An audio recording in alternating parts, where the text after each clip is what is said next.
2015학년도 6월 모평 문제 한번 살펴보도록 하겠습니다. 다음은 근대 서양 사상가의 가상대담이다. 기억이 들어갈 진술. 선생님은 인간의 모든 행위는 모든 인격을 수단이 아니라 목적으로 대우해야 한다는 원리와 함께 자율성을 존중해야 될 걸 강조하셨습니다. 자, 수단이 아니라 목적으로 되어야 된다. 이거 누굽니까? 칸트의 입장이죠. 그럼 선생님 누가? 칸트지, 칸트.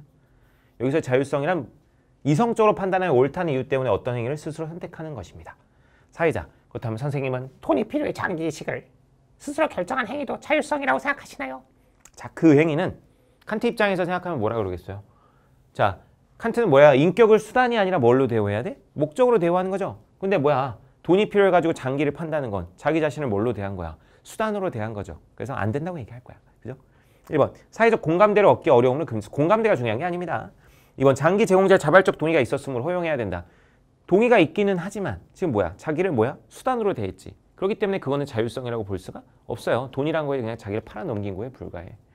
3번. 장기가 필요한 환자를 살릴 수 있으므로 허용해야 된다. 관련 없죠. 4번. 장기 제공자의 인격적 가치를 훼손. 인격적 가치를 훼손하죠. 자기 자신을 뭘로 대했어요? 수단으로 대했죠. 자기 장기를 돈을 위한 수단으로 대했지. 인격적 가치를 훼손하기 때문에 금지해야 된다. 이렇게 얘기할 겁니다. 정답은 4번이 되겠어요. 자연의 섭리에 위배되는 인위적 조작이므로 뭐 칸트가 이런 얘기 하지는 않습니다.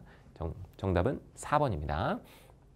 자, 2017학년도 9월 모평 문제 한번 살펴보도록 하겠습니다. 자, 이 가 입장을 자세히 보셔야 되는데 가 입장에서 나에게 제시할 조언. 어떤 행위가 가능한 다른 대안들보다 사회의 더 큰 선을 산출. 여러분 일단 더 큰 선을 산출. 더 큰 선을 산출하는 게 뭐야? 더 큰 선을 산출. 이런 거 강조하는 게 뭡니까? 공리주의입니다. 공리주의. 뭐죠? 공리주의 핵심은 뭐죠? 최대 다수? 최대 행복이죠. 최대 다수? 최대 행복. 이렇게 더 큰 선을 산출하는 규칙의 집합들에 속하는 근데 단순한 공리주의가 아니라 뭐라고 나와 있어요? 이렇게 더 큰 선을 산출하는 규칙을 강조하고 있어. 행위 하나하나를 따지는 것이 아니라 행위 하나하나를 따지는 게 아니라 그 행위가 어떤 규칙에 속하느냐. 더 큰 선을 산출하는 규칙의 집합에 속하는 규칙에 의해 요구되는 행위일 때 그리고 오직 그때만 그 행위는 옳다. 자, 공리주의인데 그 공리의 원칙을 행위 자체에 적용하는 게 아니라 어디에 적용하는 거? 어디에 적용하는 거? 규칙에 적용하는 거. 그래서 이걸 뭐라고 합니까? 규칙 공리주의입니다. 규칙 공리주의. 그래서 공리주의의 원리를 행위 하나하나에 적용하면 그건 행위 공리주의. 그래서 행위 자체의 결과를 가지고 따져보는 게 행위 공리주의고 그것이 아니라 규칙, 그 행위가 따른 어떤 규칙의 결과를 가지고 판단하는 게 여러분 규칙 공리주의예요.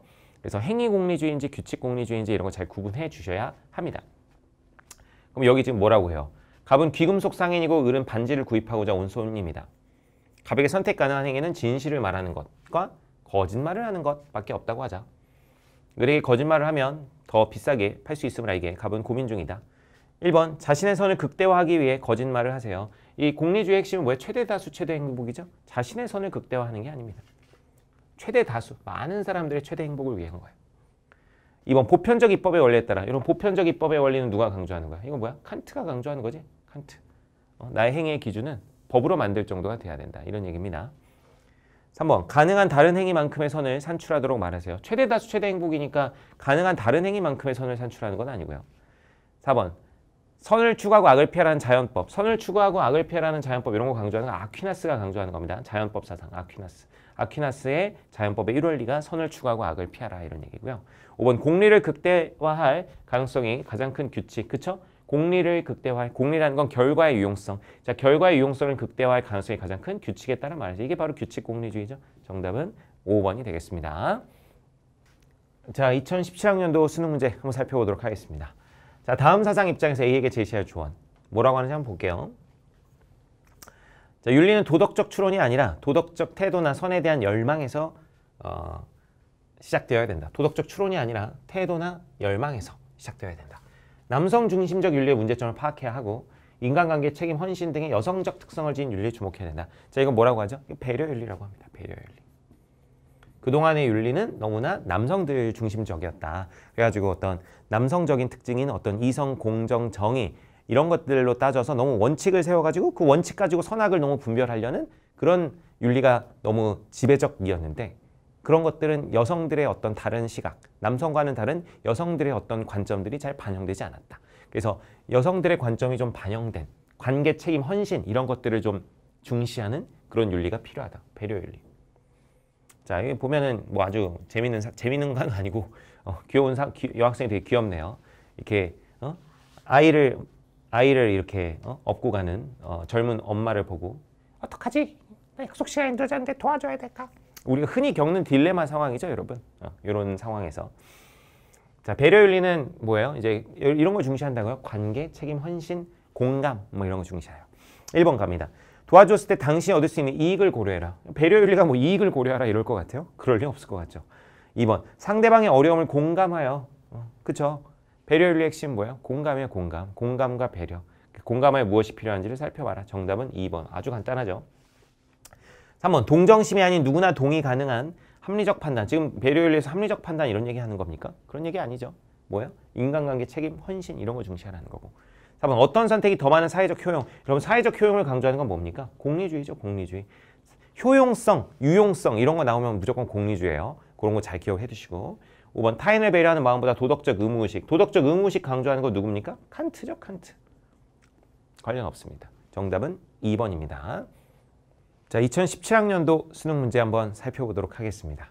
자, 갑은 진짜 딱 한 번 나왔는데 이게 누구냐면 베버라는 사람이에요. 제가 봤을 때 앞으로 뭐 출제 가능성이 그렇게 높지는 않은데 그냥 지금 한번 들어보세요.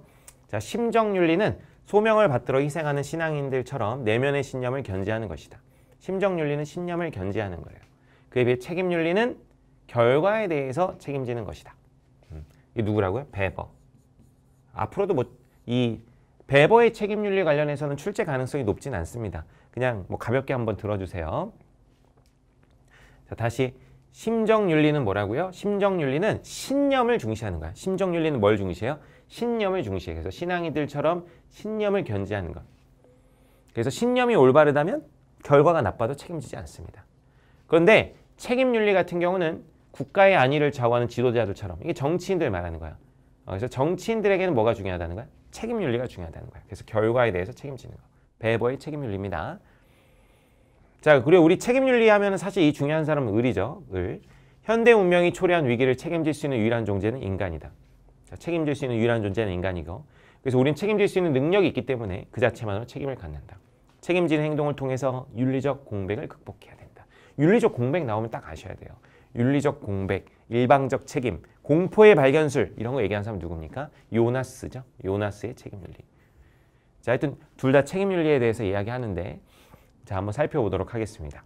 1번 정치 영역에서는 책임윤리보다 심정윤리를 우선시해야 된다. 자, 여기 보시면 뭐래요? 국가의 안위를 좌우하는 지도자들. 지도자들은 뭐야? 결과에 대해 책임지는 게 중요하다는 거잖아. 그래서 정치 영역에서는 거꾸로자. 심정윤리보다 뭐가 더 중요하다? 책임윤리를 우선시해야 된다. 정치인들이 신정윤리를 우선시해가지고 자기 신념만 올라. 내 신념대로 무조건 가야 돼. 이렇게 하면 올바른 정치인이라고 볼 수 없겠죠. 국가의 안위를 생각하고 결과에 대해 책임지는 자세가 중요합니다. 2번 심정윤리에서는 선한 의도가 아닌 결과를 중시한다. 거꾸로죠. 심정윤리는 뭘 중시한다고요? 신념을 견지. 여러분 이거 그냥 읽고서도 충분히 풀 수 있어요. 만약 베버가 출제돼도 베버인지 모르셔도 읽고서도 충분히 풀 수 있습니다. 그래서 거꾸로죠. 뭐 의도가 중요하죠. 신념을 견지하는 게 중요하니까. 3번 인류가 존속해야 된다는 것은 무조건 따라야 될 정언명령이다. 답 고르기는 매우 쉽습니다. 이건 요나스의 핵심 정언명령이죠. 인류가 존속해야 된다. 정답은 3번이 되겠습니다. 4번 자연에 대한 인류의 책임은 예방이 아닌 보상을 위한 것이다 그러는데 자, 자연에 대해서 책임지는 건 뭡니까? 미래에 대한 위험, 미래에 닥쳐올 위험을 대비하는 것입니다. 그래서 예방이 아닌 이렇게 얘기할 수는 없겠죠. 보상을 위한 것도 아니고요. 5번 갑을 행의 의도가 선하다면 결과가 나쁘더라도 책임질 필요가 없다.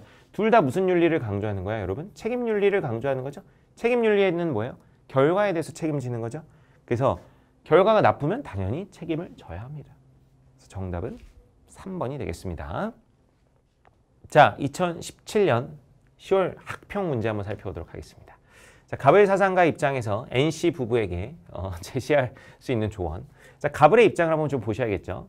합리적 개인들은 자신이 속한 집단의 예측 가능한 행복을 예측 가능한 행복을 극대화할 예측 가능한 행복을 극대화할 이게 뭡니까? 공리주의죠. 최대 다수 최대 행복을 말하는 거예요. 극대화할 규범 체계를 선택한다. 이러한 규범 체계는 개인들의 지성과 이기심에 부합하는 규칙들을 포함한다. 자, 그래서 이거는 뭘 말하는 거야? 자, 공리주의인데 그 행위 하나하나에 적용하는 게 아니라 규범 체계에 적용한다는 거예요. 공리의 원칙을 규범 체계에 적용하고 그 규범 체계는 결국 규칙을 포함하는 거죠. 그래서 이거 뭐겠습니까? 규칙 공리주의겠죠. 자, 을 같은 경우는 영원한 법칙으로부터 생겨난 규칙, 영원한 법칙, 영원법이라 그래요. 영원법. 영원법으로부터 생겨난 규칙들은 인간의 자연적 성향과 일치한다. 인간의 자연적 성향들은 선을 향하게 하고, 자, 을은 그 우리에게 어떤 자연적 성향을 부여한 건 누구다? 신이라는 거야, 신. 신에게서 어떤 윤리적 근거를 찾는 거. 신학자죠, 신학자. 우리가 배우는 신학자, 대표적인 신학자 누가 있습니까? 영원법 이런 얘기하는 사람? 아퀴나스입니다. 아퀴나스의 무슨 사상? 자연법 사상. 아퀴나스는 이 신이 정한 영원법이 있다고 하고 이 영원법에서 자연법이 나온다고 봐요. 자연법. 이 영원법 중에서 우리가 어떤 우리의 이성을 통해서 파악한 법을 자연법이라고 하고 그 중에서 또 우리가 일부를 실정법으로 제정한다고 합니다. 뭐 우리 윤사하는 친구들은 이거 자세히 배우는데 뭐 생연에서 너무 깊게 들어갈 필요는 없습니다. 어쨌든 아퀴나스는 자연법 사상가고 이 자연법의 유래가 어디다? 영원법이다. 이 정도만 좀 알아두시면 돼요. 가봅니다. NC 부부는 딸의 치료를 위해 선택적 출산이 필요하다는 의료진의 말을 들었다. 그들은 딸과 동일한 유전자를 지닌 배아를 선택하여 출산하는 것에 대해서 지금 고민하고 있다고 합니다.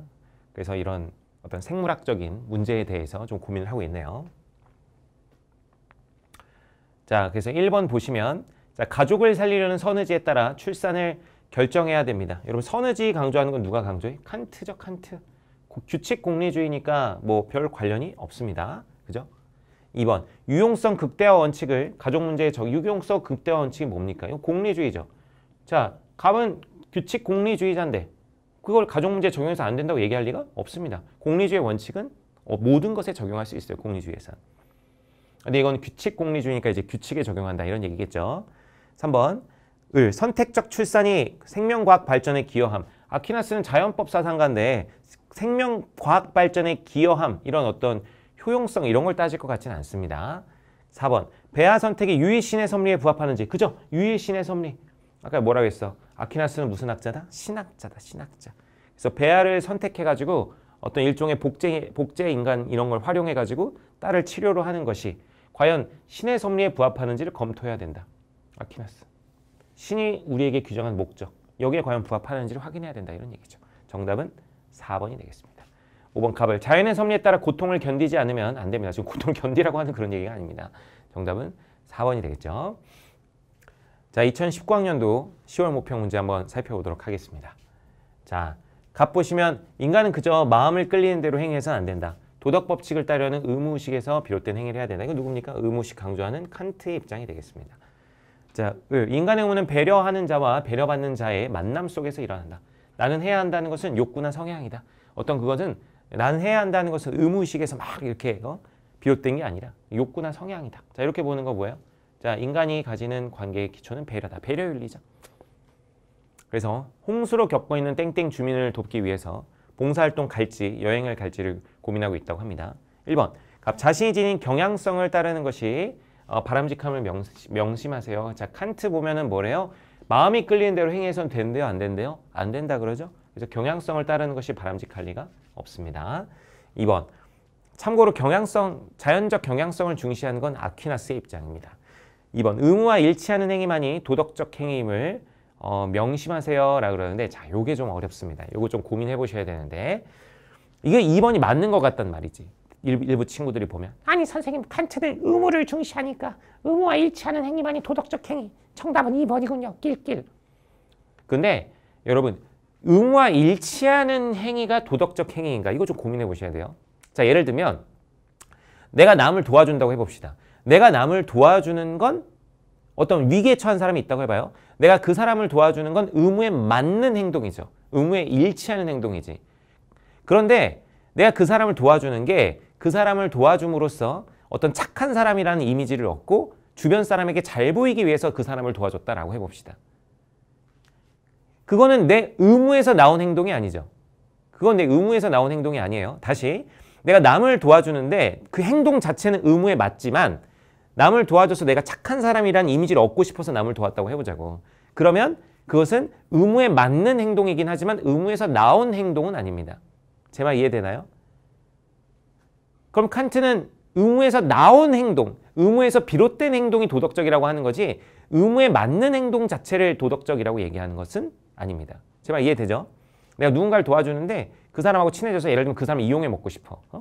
그래가지고 그 사람 도와줬다 이 말이죠. 남을 돕는 건 칸트의 의무에 맞는 행동이긴 한데 그렇게 해서 도와주는 건 의무로부터 나온 행동은 아닙니다. 그래서 의무와 일치한다라는 거는 의무와 맞다라는 건데 일치하는 게 중요한 게 아니에요. 의무에서 나온 행동이어야 되는 겁니다. 그래서 2번도 틀린 겁니다. 의무에서 비롯된 행동이어야 돼요. 의무와 일치하는 게 아니라 자, 수정해보면 의무에서 비롯된 행동이어야 돼요. 의무에서 비롯된 행동. 의무와 맞는 게 중요한 게 아니에요. 의무에서 비롯된 행동입니다. 그래서 의무에서 비롯된 행동만이 도덕적 행위임을 명심하세요. 이렇게 나와야 돼요. 그래서 이건 틀린 거야. 3번. 자신의 감정보다 보편적 도덕 원리. 이런 보편적 도덕 원리 강조하는 거 누구예요? 칸트죠. 그래서 이거 역시 틀렸다. 이건 배려윤리니까. 4번. 주민의 고통에 공감하는 자연적 정서. 배려윤리 아닙니까? 정답은 4번이 되겠죠.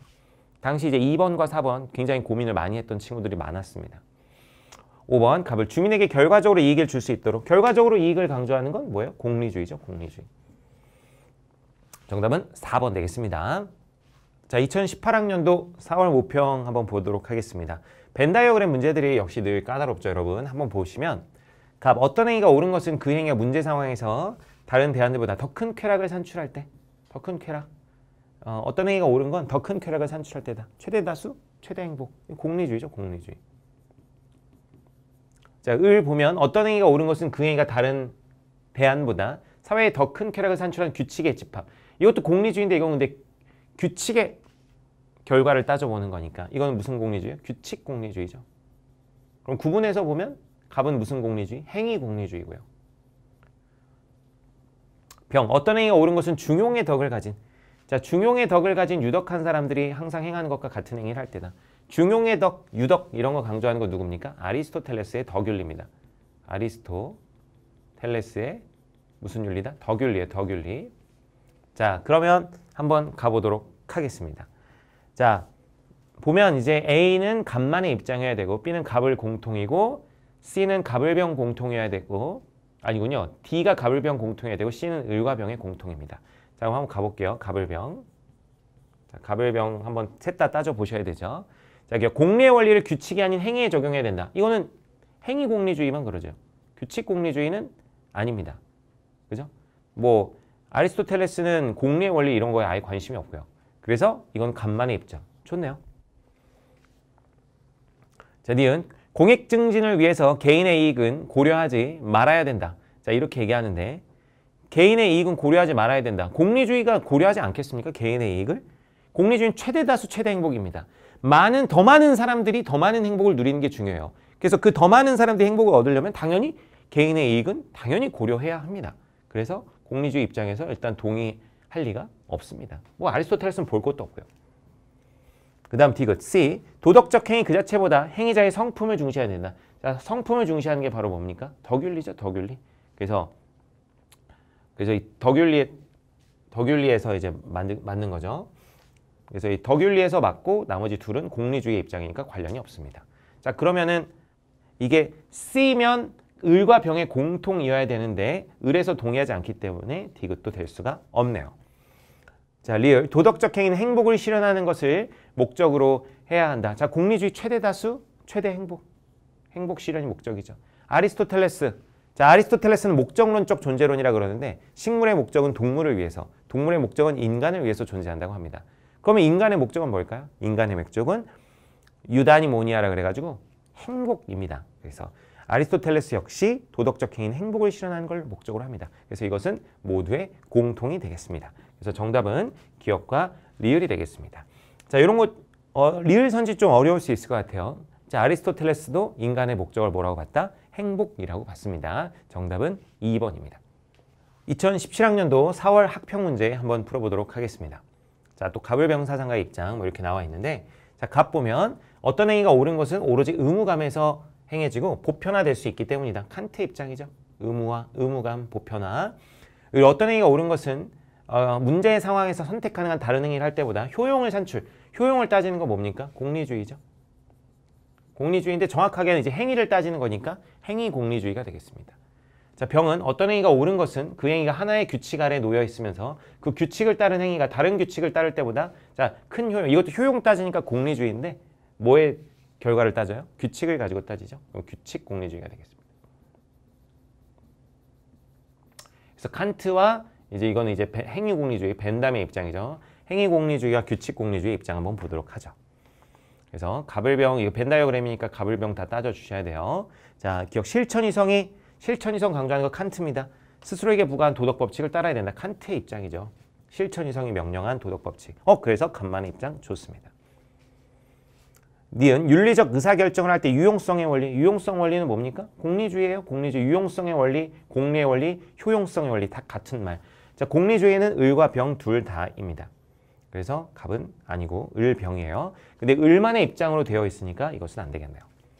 그리고 C. 옳은 행위의 판단 기준이 되는 도덕 원리를 탐구해야 된다. 자, 이거 중요한데요, 여러분. 칸트는 맨날 도덕 원리를 탐구했죠. 그래서 선의지와 의무의식에서 나온 행위만이 정의롭다, 윤리적이다 이렇게 얘기하죠. 칸트 당연히 도덕 원리를 탐구합니다. 여러분 근데 공리주의도 당연히 도덕 원리 탐구해야 안 해요. 하지. 그래서 내린 결론이 뭐야? 최대 다수, 최대 행복이라는 거 아닙니까? 도덕 원리 탐구는 당연히 을병도 하는 겁니다. 그래서 이것은 모두의 공통점. 디귿 괜찮습니다. 리을. 규칙은 결과가 아닌 그 자체로 도덕적 타당성을 지녀야 된다. 규칙, 도덕 원리는 그 자체로 도덕적 타당성을 지녀야 된다. 이건 누구의 입장이겠어요? 칸트의 입장이죠. 칸트는 결과 같은 거, 결과 따위 고려하지 않습니다. 근데 공리주의는 여러분 뭐예요? 결과주의예요. 공리주의는 결과주의이기 때문에 결과가 아닌이라고 공리주의에서는 절대 얘기할 수가 없습니다. 그래서 이건 칸트만의 입장이 되기 때문에 리을은 틀렸네요. 정답은 2번이 되겠습니다. 자, 2019년도 4월 학평 문제 한번 살펴보도록 하겠습니다. 자, 다음 사상가 입장에서 A에게 제시할 조언. 세상 안에서뿐만 아니라 세상 밖에서조차 제한 없이 선하다고 여길 수 있는 것은 오직 뭐뿐이다? 선의지뿐이다. 선의지 강조하는 건 누굽니까? 칸트가 되겠죠. 자, 문제 상황. 칸트의 이 선의지에 대한 표현 한번 보세요. 선의지는 자신의 의도를 끝까지 성취할 수 없다 하더라도 자신의 가치가 안에 있기 때문에 그 자체로 빛날 것이다. 칸트의 그 유명한 말이 있습니다. 저 하늘에 빛나는 별과 내 마음에 빛나는 도덕 법칙. 약간 중2병스럽긴 한데 뭐 그런 말을 했다고 해요. 뭐 하여튼 칸트가 이렇게 선의지를 찬양하고 있습니다. 자, 여튼 여기 보면 PC방에 갈 돈을 받기 위해 참고서를 사야 된다고 부모님께 거짓말을 할까? 여러분은 뭐 이런 거 뭐 늘 겪는 상황이죠. PC방에 가고 싶다. 저도 뭐 PC방 자주 갑니다. 자, 1번. 거짓말이 들통날 경우 부모님이 늦게 실망을 헤아려 보세요. 뭐 이거는 굳이 따지면 뭐 배려윤리 뭐 이런 거겠죠. 부모님의 입장에서 한번 공감해봐라. 뭐 이런 거. 2번. 거짓말을 했을 때 생겨난 쾌락과 고통의 양. 이거는 이제 공리주의에서 그러겠죠. 최대 다수, 최대 행복, 쾌락과 고통이 어떻게 되느냐. 3번. 거짓말을 해도 된다는 준칙은 자, 여러분 준칙이란 말은 개인적 규칙을 말합니다. 거짓말을 해도 된다라는 개인적 규칙은 자, 칸트에게서 도덕 법칙이 될 수 있는 건 보편화할 수 있는 규칙들이에요. 근데 거짓말을 해도 된다라는 준칙은 보편화될 수 없겠죠. 칸트 입장에서 당연히 모든 거짓말해도 된다라는 규칙을 보편 입법할 수 있어요? 그거 안 되잖아. 그래서 보편화될 수 없음을 명심하세요. 칸트 입장이네요. 정답은 3번이 되겠습니다. 4번. 거짓말을 하지 말라는 규칙이 모두에게 유용한지. 자, 규칙이 유용한지, 규칙의 유용성 따지는 거, 요거는 규칙 공리주의가 되겠죠. 칸트는 유용성 따위 고려하지 않습니다. 5번. 거짓말이 유덕한 품성 함양에. 자, 유덕한 품성 함양 강조하는 건 무슨 윤리야? 덕윤리. 아리스토텔레스의 덕윤리인데 방해가 될 수 있음을 명심하세요. 이건 칸트 입장이니까 역시 별 관련은 없습니다. 이해되시죠? 그래서 정답은 3번이 되겠습니다. 자, 2019학년도 3월 학평 문제 한번 살펴보도록 하겠습니다. 자, 가불의 입장의 설명으로 가장 적절한 것은 우리가 따라야 될 정언명령을 이렇게 말할 수 있다. 그 준칙이 보편적 법칙이 될 것을 모두에게 적용 가능한지 그 준칙을 통해 내가 동시에 의욕할 수 있는 그런 준칙에 따라서만 행동해라. 도덕 규칙이 되려면은 준칙이라는 건 개인적 규칙을 말해요. 이 개인적 규칙이 모두에게 적용할 수 있을 때는 그게 도덕 법칙이 된다. 이런 얘기입니다. 정언 명령은 뭐죠? 무조건적 명령이죠. 이거 잘 외워두셔야 돼요. 무조건적 명령, 정언 명령. 조건이 없어요. 도덕 명령은 무조건적 명령이야. 우리는 최선의 결과를 가져다 줄 행위보다 최선의 결과를 중요시하는데 최선의 결과를 가져다줄 규칙을 찾아야 된다. 효용의 원리를 적용해가지고 그런 규칙을 찾자. 최대 기대 효용을 갖는 이거 이거 자 결과를 중시하는 뭐예요? 효용의 원리 공리주의인데 그 공리주의 원칙을 어디 적용하는 거야? 규칙에 적용하는 거야. 그래서 무슨 공리주의? 규칙 공리주의. 갑은 누구였죠? 갑은 칸트였죠. 1번 갑은 개인의 준칙은 보편적 도덕 법칙이 될 수 없다고 본다. 약간 까다롭죠. 그런가요? 아니 개인의 준칙이라고 하더라도 보편화가 가능하면 보편입법 모든 사람에게 적용할 수 있는 법으로 만들 정도가 된다면 보편화가 가능하면 도덕 법칙이 됩니다. 잘 알아두셔야 돼요. 그래서 개인적 준칙이 보편적 도덕 법칙이 될 수 없다는 게 아니라 나 혼자에게만 적용하는 것이 아니라 모두에게 적용이 가능하다면 도덕 법칙이 될 수 있습니다. 2번 갑은 자연적 경향성이 동기가 되는 행위를 도덕적이라고 본다. 칸트는 자연적 경향성 이런 것은 윤리의 근거가 되지 않는다고 봅니다. 어떤 쾌락을 추구하고 행복을 추구하고 뭐 이런 게 일종의 우리의 자연적 경향성인데 그것은 도덕적 윤리적 근거가 되지 않는다고 봅니다. 3번 을은 최대 행복을 가져오는 규칙을 너무 쉽죠. 규칙 공리주의인데 최대 행복을 가져오는 공리주의 규칙을 행위의 기준으로 삼는다. 정답은 3번. 4번 을은 행위의 결과와 무관한 보편적 도덕 규칙을 강조한다. 이거 누가 강조하는 거야? 칸트가 강조하는 거지. 칸트. 공리주의인데 결과와 무관한 이렇게 얘기할 수 없습니다. 칸트가 강조하는 거죠. 4번 갑은 행위가 아니라 행위자의 성품에 비춰 판단하는 거 무슨 윤리? 덕윤리입니다. 덕윤리. 아리스토텔레스의 덕윤리. 정답은 3번이 되겠습니다.